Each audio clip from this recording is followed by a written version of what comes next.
Wake up, good morning. This is Africa calling.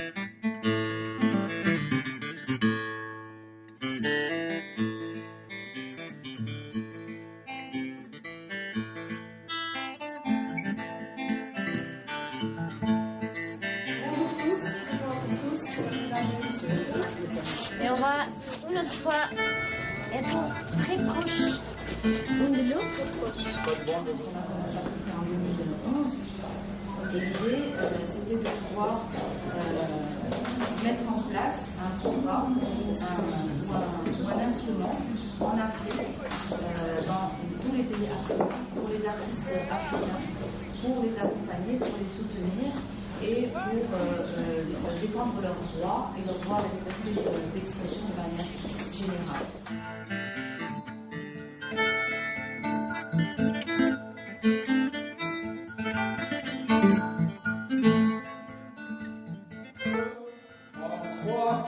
Liberté d'expression, de création. Nous allons démocratiser les vecteurs de création et diffusion culturelle. La participation, c'est un droit humain. La participation, c'est aussi un principe fondamental dans lequel tous les droits dépendent. Est-ce que c'est des réfugiés alors? Liberté spirituelle afin de lutter contre ce genre de violation. Donc dans le cas présent, nous avons eu des 3 cas de censure. Parce que les gens ont le droit de s'être informés. Sans liberté de conscience, il n'y a pas de liberté d'opinion, ni de liberté d'expression. Les alliances et les partenariats sont importants pour atteindre d'autres cibles qu'on ne peut pas nous atteindre parce qu'on a des ressources limitées. La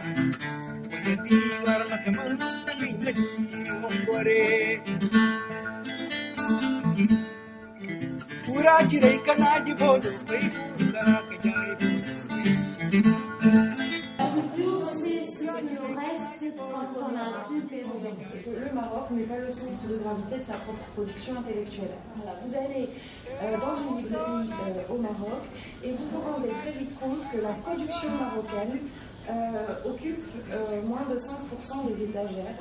Le Maroc aujourd'hui est un pays dans lequel il y a un État fort qui a des années, qui a des siècles de tradition et de savoir-faire aujourd'hui, qui a créé une société faible.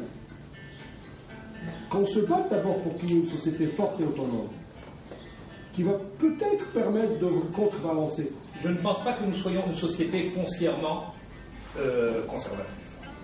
Je pense que nous sommes dans la contradiction et dans l'évolution. Le fait de maintenir ou de diviser ce qu'on appelle la recherche scientifique, de la mettre à part, de ne pas intégrer la culture au sein de nos écoles primaires, au sein de nos jardins d'enfants, et bien sûr l'université, au lycée, ça c'est très grave. Déjà, la liberté d'expression, je l'ai marqué avec 3 S parce que S pour sensibiliser, justement, S pour la société, S pour la soumise, sensibiliser donc la société soumise mauritanienne qui vit dans un vide juridique, on va dire, énorme. يعني أعتقد إنه حالة حرية الرأي والتعبير في مصر حاليا يمكن في أقل مستوياتنا تماما. إحنا اشتغلنا في وقت وجود مبارك، اشتغلنا في وقت المجلس العسكري، اشتغلنا في وقت محمد مرسي، ودلوقتي في عصر الرئيس السيسي. اعتقد ان دي اقل الفترات اللي احنا عشناها فيما يتعلق بحريه الراي والتعبير. يمكن l'institution existe, elle ouvre les droits, les gens peuvent s'y inscrire assez facilement, j'avoue, mais finalement, et le lambda et les usagers s'en foutent de réellement est-ce qu'ils protègent leurs droits. De quelle liberté on parle? De quelle religion on parle? Et il faut absolument agir par l'arme culturelle, tout simplement. La liberté, voilà, elle ne se réclame pas, elle s'impose, elle s'arrache, parce que la liberté n'est pas négociable, elle est nôtre et on doit l'exprimer et on doit la vivre surtout. Je vous donne une idée sur ce qui se passe chez nous. Je pense qu'aujourd'hui, le grand problème qu'on a au Maroc, c'est pas la censure. C'est quelque chose qui s'appelle l'autocensure.